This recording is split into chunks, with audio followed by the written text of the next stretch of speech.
Hello friends, welcome back to my channel GK GS queen. So guys, कैसे हैं आप सब? आई होप आप सब लोग अच्छे होंगे। तो फ्रेंड्स, आज फिर से मैं आप लोगों के लिए मार्क्समैन का टेस्ट सीरीज 50 लेकर आई हूं। तो चलिए आज का वीडियो स्टार्ट करते हैं। वीडियो स्टार्ट करने से पहले एक छोटी सी गुजारिश है फ्रेंड कि अगर आप मेरे चैनल पर नए हैं तो प्लीज़ मेरे चैनल को सब्सक्राइब करें तथा मेरे वीडियोज़ को ज़्यादा से ज़्यादा फैमिली एंड फ्रेंड्स के साथ शेयर करें। तो कल का जो क्वेश्चन था तो आप उसका आंसर नोट कर सकते हैं। तो क्वेश्चन नंबर फर्स्ट था कि प्रथम जैन संगीति की अध्यक्षता किसने की थी?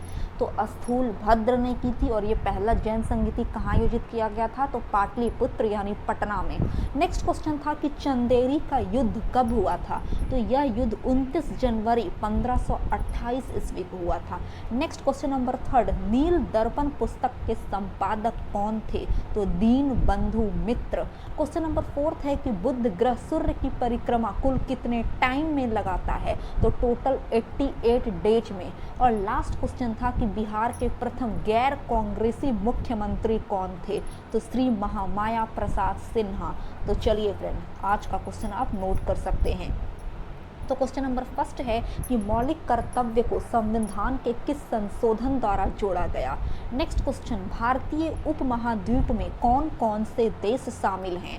क्वेश्चन नंबर थर्ड, भारतीय राष्ट्रीय कांग्रेस का कौन सा अधिवेशन गांव में संपन्न हुआ था? नेक्स्ट क्वेश्चन, गेहूं के उत्पादन में भारत कौन से स्थान पर स्थित है? और लास्ट क्वेश्चन है कि योजना आयोग की स्थापना कब की गई थी? तो चलिए आज का वीडियो स्टार्ट करते हैं। और फ्रेंड्स, आज जो हमारा है वो सिविक्स एंड हो रहा है, तो अब हम लोग इकोनॉमिक्स को छोड़ देंगे क्योंकि इसके बाद इकोनॉमिक्स है। बट इकोनॉमिक्स को मैं इसलिए छोड़ रही हूँ because as compared to economics science से ज़्यादा क्वेश्चन आते हैं एग्जाम में, और ये चीज़ आप लोगों को भी बिल्कुल अच्छी तरह से पता ही होगी। तो इसके बाद हम लोग फिजिक्स का टॉपिक करेंगे। इकोनॉमिक्स को अभी रहने देते हैं, टाइम मिलेगा तो इकोनॉमिक्स को बाद में देख लेंगे। इकोनॉमिक्स से हार्डली 2 से 3 क्वेश्चन ही पूछे जाते हैं, उससे ज़्यादा नहीं। तो चलिए आज का क्वेश्चन नंबर फर्स्ट स्टार्ट कर रहे हैं कि सामान्य वित्तीय विधायन में चरण सम्मिलित हैं। तो option number D is correct, यानी फर्स्ट, सेकेंड, थर्ड और फिफ्थ। बजट का प्रस्तुतिकरण, बजट पर चर्चा, विनियोग विधेयक को पारित करना तथा वित्त विधेयक को पारित करना, यही सब इंक्लूड है सामान्य वित्तीय विधायन में। लेखानुदान को सामान्य वित्तीय विधायन में इंक्लूड नहीं किया गया है। नेक्स्ट क्वेश्चन है कि संसद में विधायन प्रस्ताव की पहल करने से पहले भारत के राष्ट्रपति की पूर्व स्वीकृति आवश्यक है। Option number D is correct, यानी ये सभी। एक नवीन राज्य के गठन, यानी अगर कोई नया राज्य बनाता है कोई सांसद अपने मर्जी से, तो उसके पहले फाइनल टच देने से पहले उसको राष्ट्रपति की स्वीकृति जरूरी होनी चाहिए। ऐसे कराधान विधेयक जिसमें राज्यों के हित निहित हों। थर्ड है कि राज्यों की सीमाएं में फेरबदल करने संबंधित विधेयक पर। और फोर्थ है कि धन विधेयक पर। तो चलिए क्वेश्चन नंबर थर्ड यहाँ पर से है कि संसद के दोनों सदनों का संयुक्त अधिवेशन आयोजित होता है। Option number D is correct, यानी केवल 4 यहाँ पर राइट हो जाएगा। संसद का जो दोनों सदनों का जो संयुक्त अधिवेशन होता है ना, वो एक ऐसे साधारण विधेयक पर विचार विमर्श करने के लिए होता है तो उसे पारित करने के लिए राज्यसभा और लोकसभा ये दोनों सदनों में मतभेद होने लगते हैं। तो इसीलिए एक साथ बैठक की जाती है ताकि वो मतभेद को दूर किया जा सके। नेक्स्ट है निम्न कथनों पर विचार कीजिए।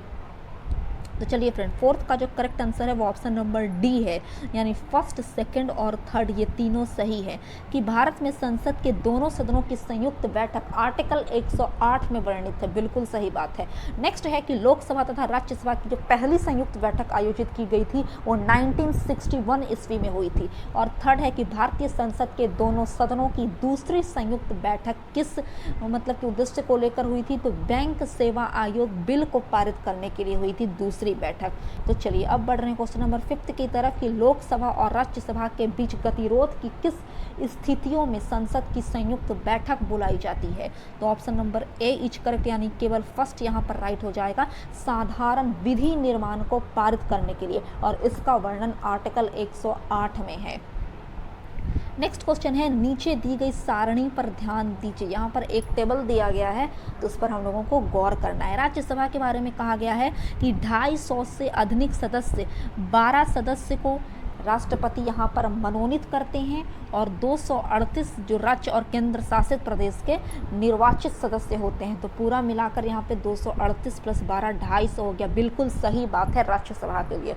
अब देखते हैं लोकसभा में। तो लोकसभा में कुल सदस्यों की संख्या कितनी फिक्स की गई है, तो 552, जिसमें से 530 जो होते हैं वो केंद्र और राज्य के निर्वाचित सदस्य होते हैं। 2 एंग्लो इंडियन होते हैं तथा एक्स यहाँ पर छूटा हुआ है। तो एक्स का जो करेक्ट आंसर हो जाएगा फ्रेंड वो हो जाएगा यहाँ पर 6 का जो करेक्ट आंसर है वो ऑप्शन नंबर सी है, यानी केंद्र शासित प्रदेश के 20 प्रतिनिधि। ठीक है ना, 530 राज्य से, 20 केंद्र शासित प्रदेश से तथा 2 एंग्लो इंडियन, तो कुल मिलाकर 552 हो गया। तो चलिए 7वां नंबर है कि भारत के संविधान में निम्नलिखित में से क्या कथित है। तो यहाँ पर आप देख सकते हैं option number b is correct, यानी फर्स्ट और सेकंड दोनों। फर्स्ट है कि राष्ट्रपति संसद के किसी भी सदन का सदस्य नहीं होगा और संसद राष्ट्रपति और 2 सदनों से मिलकर बनती है, यानी पार्लियामेंट, संसद, राज्य जो संसद होती है पार्लियामेंट वो राष्ट्रपति, राज्यसभा तथा लोकसभा ये तीनों से मिलकर बनती है। तो चलिए आगे बढ़ रहे हैं क्वेश्चन नंबर 8 की तरफ कि निम्न कथनों में से कौन सा कथन सही है। तो it's correct answer option number c, यानी किसी मनोनीत सदस्य के मंत्री पद के लिए नियुक्ति पर संविधानीय वरीयता नहीं है। नेक्स्ट क्वेश्चन नंबर 9, संघीय संसद राज्य सूची के विषय पर भी कानून बना सकती है। ऑप्शन नंबर डी यहाँ पर करेक्ट हो जाएगा, यानी सभी चारों। अंतर्राष्ट्रीय समझौते को प्रभावी करने के लिए जो केंद्र सरकार है ना वो राज्य सूची के विषय पर भी कानून बना सकती है। संबंधित राज्य की सहमति से, अगर राज्य का जो राज्यपाल होगा वो बोलेगा कि आप हमारे राज्य के लिए कानून बना सकते हैं, तो केंद्र सरकार वहाँ पर राज्य सूची में भी कानून बना सकती है। थर्ड है कि राज्य में राष्ट्रपति शासन लागू करने की अवस्था में, और फोर्थ है कि राष्ट्रीय हित में जब राज्यसभा 2/3 बहुमत से इस हेतु प्रस्ताव पारित करे। तो चलिए 9 के बाद 10 है कि भारतीय संसद राज्य सूची के विषयों पर विधायन नहीं कर सकती जब तक। It's correct answer is option number D, यानी सेकंड और फोर्थ राज्यसभा प्रस्ताव पारित करे कि ऐसा करना राष्ट्रीय हित में आवश्यक है तथा राष्ट्रीय आपातकाल लागू हो। ठीक है ना, तो अब बढ़ रहे हैं क्वेश्चन नंबर 11 की तरफ। 10 का correct answer option number D हो जाएगा फ्रेंड। नेक्स्ट 11th है कि अंतर्राष्ट्रीय संधियों को भारत के किसी भाग अथवा संपूर्ण भारत में लागू करने के लिए संसद कोई भी कानून बना सकती है। ऑप्शन नंबर डी, बिना किसी राज्य की सहमति से। नेक्स्ट 12th नंबर है कि निम्नलिखित में से कौन से कथन सही हैं। तो ऑप्शन नंबर सी, यानी राज्यसभा का निर्वाचन कोई प्रत्याशी भारत के किसी भी राज्य से लड़ सकता है। देखिए ये जन प्रतिनिधित्व एक्ट यानी जन प्रतिनिधित्व अधिनियम 1951 में ऐसा मतलब कि जो था उसमें संशोधन किया गया 6 अप्रैल 2003 को, और संशोधन करने के बाद फाइनल रिजल्ट क्या आया कि राज्यसभा में जो निर्वाचन होती है ना, तो वे किसी को ज़रूरी नहीं कि जिस क्षेत्र को मतलब कि जिस राज्य के वे निवासी हैं उसी से वे लड़ सकते हैं, वो किसी भी अन्य स्टेट से लड़ सकते हैं। तो चलिए क्वेश्चन नंबर 13 की तरफ बढ़ रहे हैं कि भारत में संघीय व्यवस्था से संबंधित निम्न कथनों में से कौन सा कथन सही है। देख सकते हैं 13 का जो करेक्ट आंसर हो जाएगा फ्रेंड वो ऑप्शन नंबर बी हो जाएगा, यानी केवल फर्स्ट और सेकंड।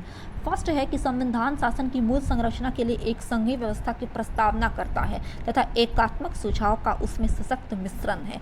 तो चलिए बढ़ रहे हैं क्वेश्चन नंबर 14 की तरफ कि निम्नलिखित कथनों पर विचार कीजिए, कौन से कथन सही हैं। तो ऑप्शन नंबर ए यानी केवल फर्स्ट सही है कि लोक लेखा समिति का अध्यक्ष लोकसभा अध्यक्ष द्वारा नियुक्त किया जाता है, बिल्कुल सही बात है। सेकंड है कि लोक लेखा समिति में लोकसभा सदस्य, राज्यसभा सदस्य और उद्योग तथा व्यापार के कुछ जाने माने हस्तियां इंक्लूड होते हैं, बिल्कुल गलत बात है। अब देखिए लोक लेखा समिति में ना कुल 22 मेंबर होते हैं, जिसमें से 15 सदस्य लोकसभा द्वारा आयोजित किए जाते हैं तथा 7 सदस्य राज्यसभा के होते हैं, और ये कुल 1 वर्ष के लिए निर्वाचित किए जाते हैं। तो चलिए 15 की बात करें तो निम्न कथनों पर विचार कीजिए। 15 का जो करेक्ट आंसर है फ्रेंड वो ऑप्शन नंबर बी है, यानी सेकंड और थर्ड आप बैक कर देख सकते हैं। नेक्स्ट 16 है कि भारतीय राजनीति के संदर्भ में निम्नलिखित में से कौन सा कथन सही है। तो ऑप्शन बी, यानी राष्ट्रपति संसद के दोनों सदनों के सत्राधीन ना होने पर भी ऑर्डिनेंस यानी अध्यादेश जारी कर सकते हैं।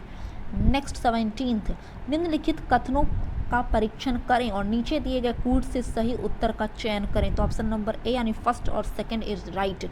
फर्स्ट है कि संपत्ति का अधिकार अब मौलिक अधिकार नहीं रहा है। जी हाँ, ये बिल्कुल सही बात है। संपत्ति का अधिकार प्रारंभिक में यानी प्रारंभ में मौलिक अधिकार था, बट इसे 44वें संविधान संशोधन 1978 के तहत हटा दिया गया।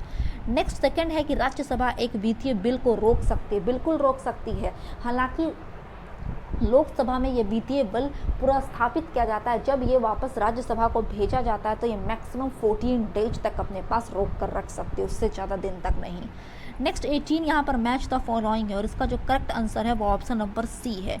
लोक लेखा समिति की अगर बात करते हैं तो वित्तीय समिति, ठीक है, ये लोक लेखा समिति है। याचिका समिति कार्यकारी समिति है। स्टॉक पाचार स्कैम संयुक्त तदर्थ समिति है और विभागीय समितियां स्टैंडिंग समिति है। तो 18 का correct answer option number c है। नेक्स्ट 19, राज्यसभा के सदस्यों को समृद्ध नहीं किया जाता है। तो चलिए फ्रेंड, 19 का जो करेक्ट आंसर है वो ऑप्शन नंबर सी हो जाएगा, यानी केवल सेकंड जो है वो यहाँ पर मतलब कि कहा गया है कि राज्यसभा के सदस्यों को नहीं जोड़ा जाता है एस्टिमेट कमेटी से। ठीक है ना, एस्टिमेट कमेटी की अगर बात करते हैं तो एस्टिमेट कमेटी के सभी जो 30 मेंबर रहते हैं वो लोकसभा के लिए जाते हैं, ना कि राज्यसभा के लिए। तो चलिए 20 की अगर बात करें कि निम्नलिखित में से कौन सी भारतीय संसद की वित्तीय समितियां हैं, तो ऑप्शन नंबर डी यानी फर्स्ट, सेकंड और थर्ड, सार्वजनिक लेखा समिति, प्राक्कलन समिति तथा सार्वजनिक उपक्रम समिति, ये सब जो हैं वो पार्लियामेंट की वित्तीय समितियां हैं। नेक्स्ट क्वेश्चन नंबर 21 है कि संघ सरकार के संदर्भ में निम्नलिखित कथनों पर विचार कीजिए। तो ऑप्शन नंबर बी यानी केवल सेकंड यहाँ पर राइट हो जाएगा कि हर एक मंत्रालय को प्रधानमंत्री की सलाह पर भारत के राष्ट्रपति द्वारा किसी मंत्री को प्रदान किया जाता है। नेक्स्ट क्वेश्चन नंबर 22 की तरफ बढ़ रहे हैं कि भारत के सुप्रीम कोर्ट की स्वायत्तता की रक्षा हेतु प्रावधान है। देख लीजिए फ्रेंड, आप इसे पढ़िए और बताइए 22 का करेक्ट आंसर क्या होगा। तो ऑप्शन नंबर ए यानी केवल फर्स्ट और थर्ड। फर्स्ट है कि सुप्रीम कोर्ट के न्यायाधीशों की नियुक्ति करते समय भारत के राष्ट्रपति को भारत के मुख्य न्यायाधीश से सलाह लेना पड़ता है, बिल्कुल सही बात है। और थर्ड है कि न्यायाधीशों के वेतन भारत की संचित निधि यानी खजाना पर आरोपित होता है, जिस पर विधानमंडल को अपना मत नहीं देना होता है। तो 22 का करेक्ट आंसर क्या हो गया, ऑप्शन नंबर ए यानी केवल फर्स्ट और थर्ड। नेक्स्ट है कि निम्नलिखित में से कौन सा सुप्रीम कोर्ट की आरंभिक आधिकारिकता में आते हैं, तो ऑप्शन नंबर सी यानी केवल फर्स्ट और फोर्थ, कि भारत सरकार तथा एक या अधिक राज्यों के बीच का विवाद और दो या दो से अधिक राज्यों के जो बीच का विवाद होता है, या फिर एक राज्य में अगर सपोर्ट दैट कोई झील है, कोई मतलब कि पॉन्ड है, वे दो राज्यों की सीमाओं से लगा हुआ है, तो इस पर विवाद होगा। वे राज्य चाहेगा कि ये मेरी सीमा में रहे, वे राज्य चाहेगा कि इसकी सीमा में रहे। तो इस प्रकार के जो दो झीलों का विवाद होता है, दो राज्यों के बीच का जो विवाद होता है, ये सब पर भी सुप्रीम कोर्ट ही चर्चा करती है, ना कि हाई कोर्ट। नेक्स्ट 23 के बाद हम लोग एंट्री करें 24 की तरफ कि सुप्रीम कोर्ट की परामर्शी आधिकारिकता के विषय में निम्नलिखित में से कौन से कथन सही हैं। तो यहाँ पर ऑप्शन नंबर सी करेक्ट है फ्रेंड, यानी केवल सेकंड और थर्ड। तो चलिए 25 की तरफ हम लोग बढ़ रहे हैं कि निम्नलिखित कथनों पर विचार कीजिए। भारत का सुप्रीम कोर्ट भारत के राष्ट्रपति को विधि अथवा तथ्यों के विषयों पर सलाह देता है, कौन सा कथन सही है, तो ऑप्शन नंबर बी यानी केवल सेकंड। यदि वो ऐसा सलाह मांगता है तभी वो देता, अपनी मर्जी से नहीं देता है। नेक्स्ट 26 की बात करें कि भारतीय संविधान के निम्नलिखित आर्टिकलों में से कौन सुप्रीम कोर्ट द्वारा संविधान का अनुलंघनीय मौलिक ढांचा घोषित किए गए हैं। तो ये आर्टिकल 32, आर्टिकल 226 तथा आर्टिकल 227 केशवानंद भारतीवाद के जरिए इसे अलंघनीय मौलिक ढांचा घोषित कर दिया गया है सुप्रीम कोर्ट के द्वारा। तो 26 का जो करेक्ट आंसर हो जाएगा फ्रेंड, वो आप यहाँ पर देख सकते हैं कि ऑप्शन नंबर ए हो जाएगा, यानी फर्स्ट, सेकंड और थर्ड। नेक्स्ट है कि निम्नलिखित कथनों पर विचार कीजिए, कौन से कथन सही हैं। तो इट्स करेक्ट आंसर जो ऑप्शन नंबर डी, ना तो फर्स्ट और ना ही सेकंड। नेक्स्ट 28, निम्नलिखित कथनों पर विचार कीजिए। It's correct answer is option number b यानी केवल सेकंड सही है कि न्यायमूर्ति वी.आर. कृष्ण अय्यर भारतीय न्यायिक सेवा में लोकहित याचिका PIL के प्रजनकों में से एक माने जाते हैं। न्यायमूर्ति वी.आर. कृष्ण अय्यर भारत के मुख्य न्यायमूर्ति नहीं थे, ये सुप्रीम कोर्ट के न्यायाधीश रहे थे 1975 में, बट ये चीफ जस्टिस यानी मुख्य न्यायाधीश कभी नहीं बने। नेक्स्ट 29 है कि सुप्रीम कोर्ट द्वारा सुनाए गए निर्णय या दिए गए आदेश के पुनरावलोकन के बारे में निम्नलिखित में से कौन सा कथन सही है? तो ऑप्शन नंबर बी यानी सुप्रीम कोर्ट को अपने द्वारा सुनाए गए निर्णय या दिए गए आदेश का पुनरावलोकन करने की शक्ति प्राप्त है। तो चलिए बढ़ रहे हैं क्वेश्चन नंबर 30 की तरफ कि भारत के सुप्रीम कोर्ट के निर्णय के संबंध में कौन सा कथन सही है? तो इसका जो करेक्ट आंसर है फ्रेंड वो ऑप्शन नंबर ए यानी सुप्रीम कोर्ट को अपने निर्णय को परिवर्तित यानी चेंज करने का अधिकार है। नेक्स्ट 31 संविधान के मसौदे में निर्वाचित राज्यपालों के प्रावधानों की मूल योजना को छोड़ दिया गया था क्योंकि? Option number c is correct यानी फर्स्ट, थर्ड और फोर्थ। इसका तात्पर्य होता है एक दूसरा निर्वाचन। निर्वाचित राज्यपाल अपने को मुख्यमंत्री से बड़ा मानता और नेक्स्ट राज्यपाल को संसदीय प्रणाली के अधीन ही कार्य करना था। तो 31 का correct answer option number c है। नेक्स्ट 32 है कि राज्य का राज्यपाल मंत्री परिषद के सलाह से स्वतंत्र कार्य कर सकता है। Option number A is correct यानी फर्स्ट, सेकेंड, थर्ड और फोर्थ। विधानसभा में सरकार को अपना बहुमत सिद्ध करने को कहने के लिए मुख्यमंत्री को बर्खास्त करने के लिए भारत के राष्ट्रपति के विचारार्थ किसी विधेयक को आरक्षित करने के लिए तथा विधायिका द्वारा पारित किसी विधेयक को पुनर्विचार हेतु वापस लौटाने के लिए। तो चलिए 32 का ऑप्शन नंबर ए करेक्ट हो जाएगा। नेक्स्ट है कि भारत के एक राज्य के राज्यपाल से संबंधित निम्न कथनों पर विचार कीजिए। इसका जो करेक्ट आंसर है फ्रेंड वो ऑप्शन नंबर डी है यानी सेकंड और फोर्थ सही है कि किसी भी राज्य के राज्यपाल की आयु मिनिमम 35 ईयर्स होनी चाहिए तथा वह एक से अधिक राज्यों का राज्यपाल हो सकता है। तो चलिए 34 है कि किसी भारतीय राज्य के राज्यपाल से संबंधित निम्नलिखित कथनों में से कौन सा कथन सही नहीं है?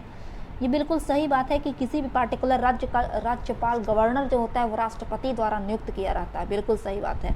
बट यहाँ पर जो गलत है वो ऑप्शन नंबर डी है कि यदि संबंधित राज्य की व्यवस्था पीका उसे पद से हटाए जाने का प्रस्ताव स्वीकार करती है तो वह पदावधि के पूर्व भी पद मुक्त किया जा सकता है। जी नहीं, राज्यपाल को कौन हटा सकता है? तो राष्ट्रपति नियुक्त करता है। तो राष्ट्रपति के प्रसाद पर्यंत ही वो पद पर आसीन रहता है राज्यपाल, यानी राष्ट्रपति जब तक चाहेंगे तब तक किसी पार्टिकुलर स्टेट के राज्यपाल कार्यरत रहेंगे, जबकि उनकी समयावधि जो 5 वर्ष रहती है वो समाप्त भी हो जाएगी उसके बाद भी।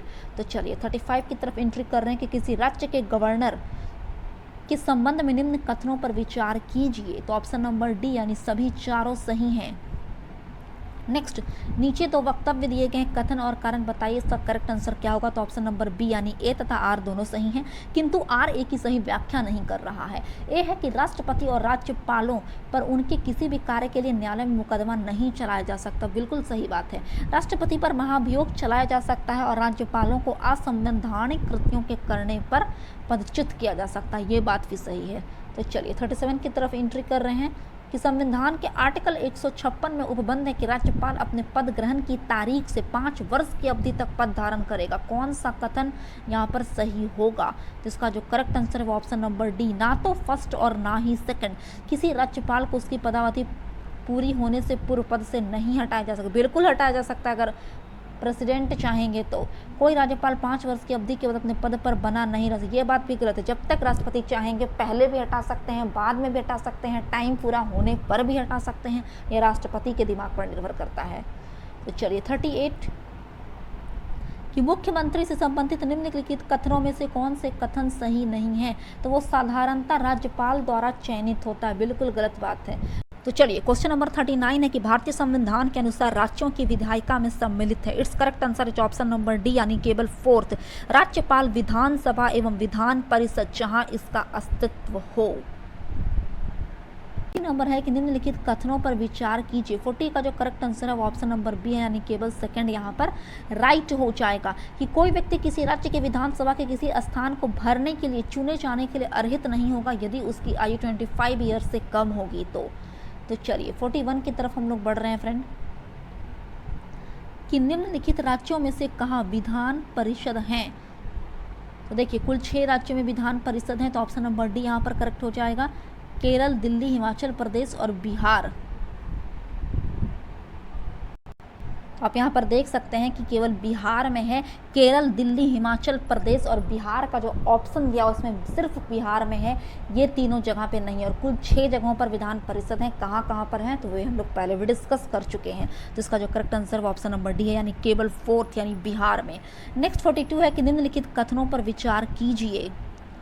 तो 42 का जो करेक्ट आंसर हो जाएगा वो ऑप्शन नंबर सी हो जाएगा, यानी 1st, 2nd और 3rd ये सारे राइट हैं कि भारत में 25 उच्च न्यायालय हैं। पंजाब, हरियाणा और केंद्र शासित प्रदेश चंडीगढ़ का एक ही सामूहिक उच्च न्यायालय है तथा राष्ट्रीय राजधानी क्षेत्र दिल्ली का स्वयं का हाई कोर्ट है। तो चलिए 43 की तरफ बढ़ रहे हैं कि भारत में हाई कोर्ट के संबंध में निम्नलिखित कथनों पर विचार कीजिए। देश में 25 उच्च न्यायालय, बिल्कुल सही। उनमें से 6 का क्षेत्राधिकार एक राज्य से अधिक पर है, ये बात भी सही है। इसका जो करेक्ट आंसर हो जाएगा ना फ्रेंड वो ऑप्शन नंबर डी हो जाएगा, यानी केवल 3rd जो है वो सही नहीं है। यानी किसी भी संघ राज्य क्षेत्र का अपना हाई कोर्ट नहीं, बिल्कुल गलत बात। दिल्ली का अपना हाई कोर्ट है, केंद्र शासित प्रदेश जो दिल्ली है उसके स्वयं के हाई कोर्ट हैं। नेक्स्ट 44 है, यहाँ पर कथन और कारण दिया हुआ है। तो इसका जो करेक्ट आंसर है वो ऑप्शन नंबर बी है, यानी न्यायालय के आदेश की जानबूझकर अवज्ञा करना या उनका पालन न करना तथा न्यायिक व्यवहार के बारे में अनादर सूचक भाषा का प्रयोग करना न्यायालय की अवमानना की कोटि में आता है तथा न्यायिक सक्रियता बाद न्यायपालिका को अवमाननापूर्ण व्यवहार को दंडित करने के दंडात्मक अधिकार दिए बिना कार्यान्वित नहीं किया जा सकता है। तो इसका correct answer option number b है। नेक्स्ट क्वेश्चन है कि यहाँ पर भी कथन और कारण है और इसका correct answer option number A है फ्रेंड। तो चलिए 46 में यहाँ पर भी कथन और कारण आप देख सकते हैं। इसका correct answer option number D है, यानी ए तो गलत है बट आर सही है। आर है कि भारतीय संविधान उधार वस्तुओं से भरा थैला है, बिल्कुल सही बात है। तो चलिए 46 के बाद हम लोग पढ़ेंगे 47 की तरफ। यहाँ पर भी कथन और कारण, इसका करेक्ट आंसर जो है वो ऑप्शन नंबर ए है, यानी ए तथा आर दोनों सही तथा आर ए की सही व्याख्या भी कर रहा है कि भारतीय नागरिकों के अधिकार को संरक्षित करने में हाई कोर्ट सुप्रीम कोर्ट की अपेक्षा बढ़िया कंडीशन में, बिल्कुल सही बात। सुप्रीम कोर्ट केवल मौलिक अधिकारों के संरक्षण के जो 5 रिट होती है परमादेश वो जारी करती है। नेक्स्ट है कि निम्नलिखित कथनों पर विचार कीजिए, कौन से कथन सही हैं। तो ऑप्शन नंबर ए, यानी केवल 1st कि भारत में हाई कोर्ट के न्यायाधीश को हटाने के लिए रीति सुप्रीम कोर्ट के न्यायाधीश को हटाने की रीति जो है वो एक जैसी है। तो चलिए 49 की अगर बात करें कि लोक अदालतों के संदर्भ में निम्नलिखित कथनों में से कौन से कथन सही हैं। तो ऑप्शन नंबर डी, उपयुक्त में से कोई भी कथन सही नहीं है। नेक्स्ट, भारत में केंद्र राज्य संबंध प्रभावित होते हैं। Option D, 1st, 2nd, 3rd और 4th ये सब से, यानी संविधान के प्रावधानों से, नियोजन प्रक्रिया से, राजनीतिक हितों के अंतर विरोध से तथा हुक्म चलाने की इच्छा प्रबलता से। तो चलिए फ्रेंड 50 के बाद हम लोग एंट्री कर रहे हैं 51 की तरफ। भारत में केंद्र राज्य संबंध निर्भर करते हैं, ऑप्शन नंबर डी, सभी चारों पर। नेक्स्ट 52 है कि एक संघीय राज्य व्यवस्था में सम्मिलित है। Option number A is correct, यानी 1st, 2nd, 3rd और 4th, यानी संघ और राज्यों के बीच संबंध, राज्यों के मध्य संबंध, समन्वयन के लिए तंत्र, विवादों को सुलझाने के लिए तंत्र। तो चलिए 53 की तरफ बढ़ रहे हैं कि निम्न कथनों पर विचार कीजिए, कौन सा सही है। तो ऑप्शन नंबर डी, दोनों में से कोई नहीं। राज्य सरकार जो अगर भारत में वित्तीय सौदों पर जो स्टाम्प शुल्क होता है ना, वो राज्य सरकार द्वारा लगाया वसूला नहीं जाता है, वो संघ सरकार उसे लगाती है, ठीक है ना। और राज्य सरकार जो होती है वो उसे विनियोजित करती है, यानी संग्रहित करती है, और इसका वर्णन आर्टिकल 268 में दिया गया है। नेक्स्ट, भारत में राज्यों के बीच सहयोग और समन्वय प्राप्त करने के लिए निम्नलिखित संस्थानों में से कौन सी संवैधानिक और विधितर संस्थाएं हैं। तो option number A is correct, यानी 1st और 2nd राष्ट्रीय विकास परिषद और राज्यपाल सम्मेलन। तो चलिए फ्रेंड बढ़ रहे हैं हम लोग क्वेश्चन नंबर 55 की तरफ। यहाँ पर कथन और कारण, इसका जो करेक्ट आंसर है वो ऑप्शन नंबर ए है कि केंद्र राज्य संबंधों पर पुनर्विचार की मांगें बढ़ती रही है, बिल्कुल सही है। और राज्यों के पास विकास कार्यों के लिए पर्याप्त साधन नहीं है, ये भी बात सही है। तो चलिए आगे बढ़ रहे हैं क्वेश्चन नंबर 56 की तरफ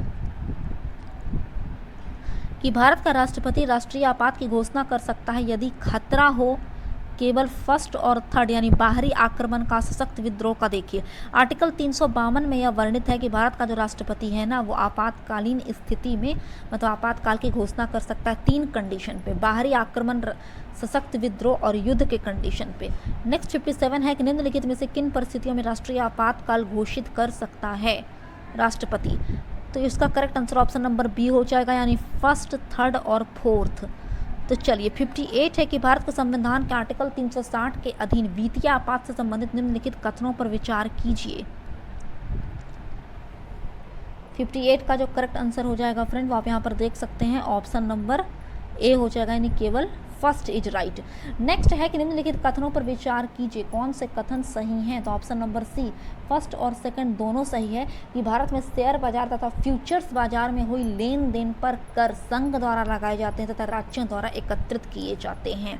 नेक्स्ट बढ़ रहे हैं हम लोग क्वेश्चन नंबर 60 की तरफ कि वित्त आयोग के कार्य हैं, ऑप्शन नंबर बी, यानी केवल सेकंड और थर्ड, कि प्राप्त करों को राज्यों के बीच में बांटना, बंटवारा करना तथा सहायता अनुदान के लिए राज्यों के आवेदनों पर विचार करना। नेक्स्ट है 61 कि भारत के वित्त आयोग के संदर्भ में कौन से कथन सही हैं। तो ऑप्शन नंबर डी, इस संदर्भ में उपयुक्त ए, बी तथा सी कथनों में से कोई भी कथन सही नहीं है। नेक्स्ट 62 यहाँ पर है कि निम्नलिखित में से कौन सा कथन सत्य नहीं है। तो ऑप्शन नंबर बी, भारत में नियोजन के लिए सुप्रीम कोर्ट संस्था योजना आयोग है, बिल्कुल गलत बात है। 63 यहाँ पर कथन और कारण दिया और उसका जो करेक्ट आंसर है वो ऑप्शन नंबर बी है, यानी दोनों सही है तथा एक दूसरे की वो व्याख्या नहीं कर रहे हैं। नेक्स्ट है कि राष्ट्रीय विकास परिषद, बताइए इसका करेक्ट आंसर क्या हो जाएगा फ्रेंड। देखिए इसका जो करेक्ट आंसर है वो फर्स्ट, सेकंड और थर्ड है। राष्ट्रीय योजना की उन्नति पर चर्चा करती है, राष्ट्रीय योजना के उद्देश्यों की प्राप्ति के उपाय सुझाती है, राष्ट्रीय योजना निर्माण हेतु दिशा निर्देश प्रदान करती है, योजना में धन आवंटन सुझाती है। ये बात गलत है। 64 का जो करेक्ट आंसर है वो ऑप्शन नंबर ए है, यानी फर्स्ट, सेकेंड और थर्ड। तो चलिए 65 है कि लोकपाल बिल का मसवीदा यानी आलेख तैयार करने हेतु पैनल में बुद्धिजीवी समाज के प्रतिनिधियों में सम्मिलित थे। ऑप्शन नंबर डी, यानी उपरोक्त सभी, अन्ना हजारे, प्रशांत भूषण, संतोष हेगड़े, अरविंद केजरीवाल तथा शांति भूषण। नेक्स्ट 66 की तरफ बढ़ रहे हैं कि भारत में अल्पसंख्यकों के विषय में निम्नलिखित में से कौन से कथन सही हैं। तो बताइए इसका जो करेक्ट आंसर हो जाएगा वो ऑप्शन नंबर डी हो जाएगा, फर्स्ट, सेकेंड और फोर्थ। नेक्स्ट 67 नंबर, भारत के राष्ट्रीय मानवाधिकार आयोग के विषय में निम्नलिखित कथनों पर विचार कीजिए। तो ऑप्शन डी इज करेक्ट, यानी फर्स्ट, थर्ड और फोर्थ। मानवाधिकार आयोग का अध्यक्ष अनिवार्य रूप से भारत का सेवानिवृत्त मुख्य न्यायमूर्ति होना चाहिए। इसकी शक्तियां केवल सिफारिश प्रकृति की हैं।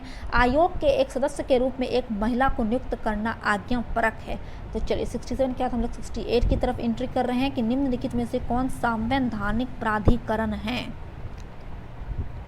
तो ऑप्शन नंबर बी, यानी केवल फर्स्ट, सेकंड और थर्ड, आप बैक करके देख लीजिएगा। नेक्स्ट है कि निम्नलिखित में से कौन से संवैधानिक प्राधिकरण है। तो ऑप्शन नंबर सी यहाँ पर करेक्ट हो जाएगा 69 का, यानी फर्स्ट, सेकंड और फोर्थ, राज्य निर्वाचन आयोग, वित्त आयोग तथा पंचायत। नेक्स्ट बढ़ रहे हैं हम फ्रेंड क्वेश्चन नंबर 70 की तरफ कि संविधान पुनरीक्षण के लिए नियुक्त राष्ट्रीय आयोग से संबंधित निम्नलिखित कथनों पर विचार कीजिए। 70 का जो करेक्ट आंसर है वो ऑप्शन नंबर बी है, यानी फर्स्ट और थर्ड यहाँ पर सही हो जाएगा कि इसकी रिपोर्ट अनुशंसात्मक प्रकृति की होगी। इसकी अध्यक्षता जस्टिस MN वेंकटचलैया ने की। नेक्स्ट 70 के बाद हम लोग एंट्री कर रहे हैं 71 की तरफ। 70 का correct answer option number b है। नेक्स्ट 71 है कि भारत के संघ लोक सेवा आयोग में से कौन से कथन सही हैं। तो ऑप्शन नंबर बी, इसका राज्य लोक सेवा आयोग से कोई लेना देना नहीं है, संघ लोक सेवा आयोग का।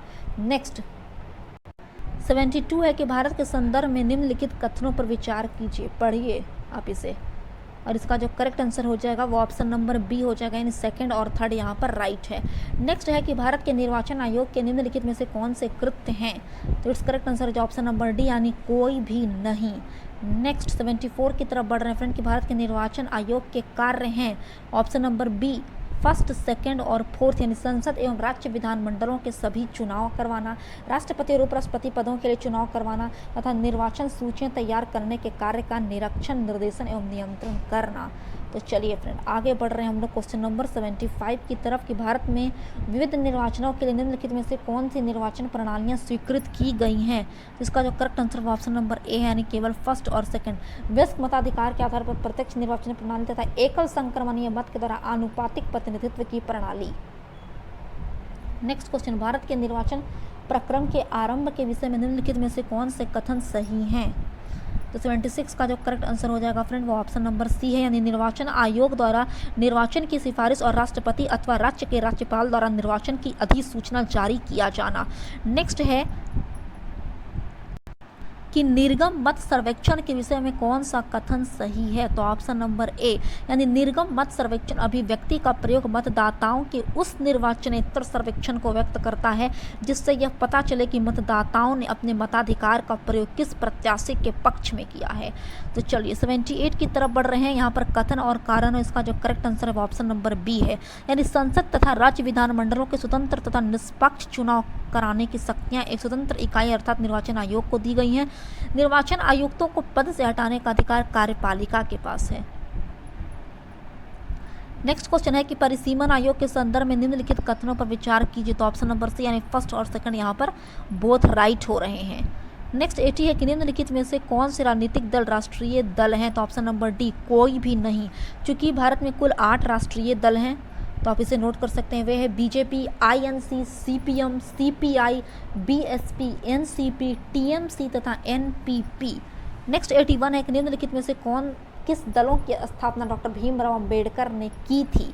तो इसका जो करेक्ट आंसर है वो ऑप्शन नंबर बी है, यानी केवल सेकंड और थर्ड की all India schedule caste federation तथा इंडिपेंडेंट लेबर पार्टी। अगर peasants and workers party of India की बात करें तो इसकी संस्थापना काजी नजरुल इस्लाम, हेमंत सरकार, कुतुबुद्दीन अहमद और शमसुद्दीन हुसैन, ये चारों व्यक्तियों ने मिलकर की थी। तो चलिए बढ़ रहे हैं आगे की तरफ। यहाँ पर मैच द फॉलोइंग, और इसका जो करेक्ट आंसर है वो ऑप्शन नंबर ए है। नेक्स्ट 83 यहाँ पर कथन और कारण है, ऑप्शन नंबर बी यहाँ पर करेक्ट हो जाएगा, यानी कथन और कारण दोनों सही है, बट कारण कथन का सही स्पष्टीकरण नहीं दे रहा है। नेक्स्ट यहाँ पर भी कथन और कारण 84 में, और इसका जो करेक्ट आंसर है वो ऑप्शन नंबर डी हो जाएगा। फ्रेंड आप देख सकते हैं डी यहाँ पर करेक्ट है, यानी ए गलत है बट आर सही है। आर है कि चुनाव लड़ने वाले राजनीतिक दल बिना किसी संविधान संशोधन के जितनी सीटों पर वे चुनाव लड़ रहे हैं उसके 33% को महिलाओं के लिए नियत कर सकते हैं। तो चलिए 85 है कि भारत के राजनीतिक दलों के संदर्भ में निम्नलिखित कथनों पर विचार कीजिए। तो ऑप्शन नंबर डी यहाँ पर करेक्ट हो जाएगा, यानी सब के सब यहाँ पर सही हैं।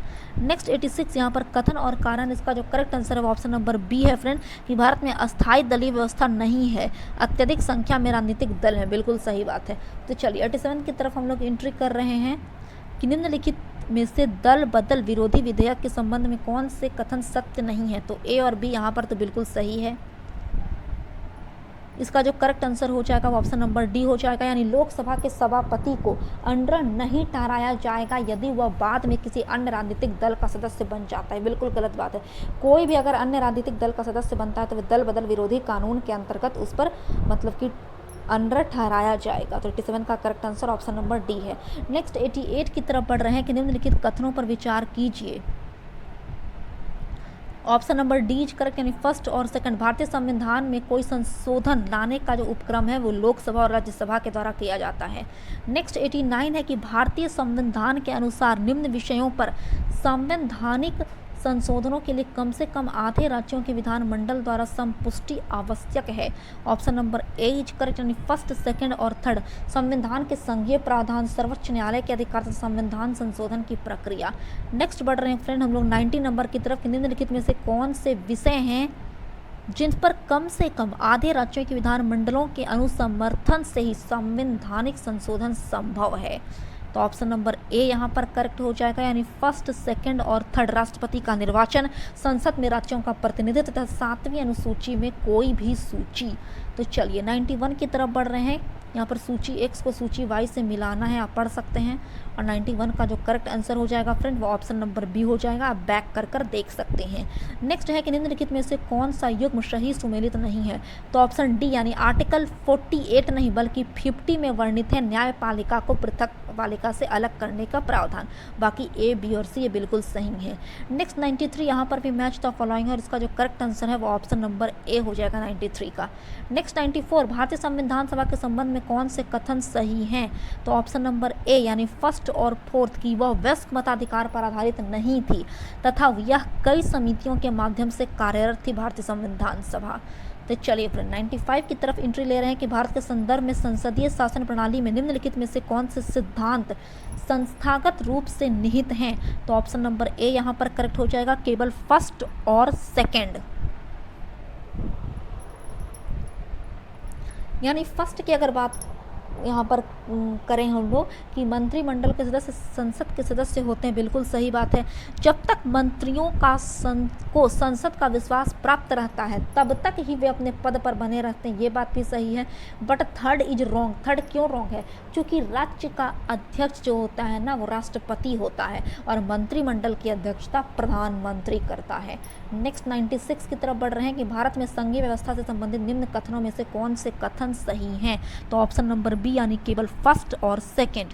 तो चलिए 97 यहाँ पर कथन और कारण, इसका correct answer option number A है कि भारत का राष्ट्रपति परोक्षता निर्वाचित होता है क्योंकि भारत में संसदीय प्रणाली को गणतंत्रवाद के साथ जोड़ा गया है। तो चलिए 98 की तरफ एंट्री कर रहे हैं हम लोग कि यहाँ पर भी कथन और कारण आप देख सकते हैं। महिलाएं, दलित, निर्धन एवं अल्पसंख्यक समूह भारत में लोकतंत्र के सबसे बड़े दावेदार हैं, बिल्कुल सही बात है। क्योंकि भारत में लोकतंत्र अधिक आत्मसम्मान की कामना का वाहक बनकर उभरा है। तो इस अकॉर्डिंग 98 का जो करेक्ट आंसर है वो ऑप्शन नंबर ए है। नेक्स्ट 99 है कि निम्न कथनों पर विचार कीजिए। 99 का जो करेक्ट आंसर हो जाएगा फ्रेंड वो ऑप्शन नंबर बी हो जाएगा, यानी केवल सेकंड यहाँ पर सही है।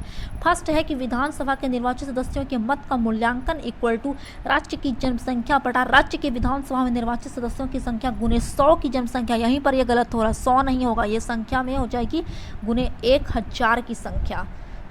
नेक्स्ट लास्ट 100 क्वेश्चन है कि भारत के राष्ट्रपति के चुनाव में राज्य के विधानसभा के प्रत्येक निर्वाचित सदस्यों के वोटों की संख्या उस राज्य की जनसंख्या को विधानसभा की कुल निर्वाचित सदस्य संख्या द्वारा विभाजित कर प्राप्त भागफल की 1000 की, देखिए यहाँ पर आ गया ना 1000, 1000 के गुणकों के बराबर होती है। वर्तमान स्थिति 2019 में जनसंख्या से तात्पर्य किस वर्ष की जनगणना द्वारा यथा अभी निश्चित जनसंख्या से है? तो option number c is correct, यानी 1971 की जनगणना पर ये डिपेंड है। तो फ्रेंड्स मिलते हैं हम लोग कल एक नए टॉपिक फिजिक्स के साथ। बने रहिए हमारे इस यूट्यूब चैनल के साथ। तब तक के लिए जय हिंद, जय भारत।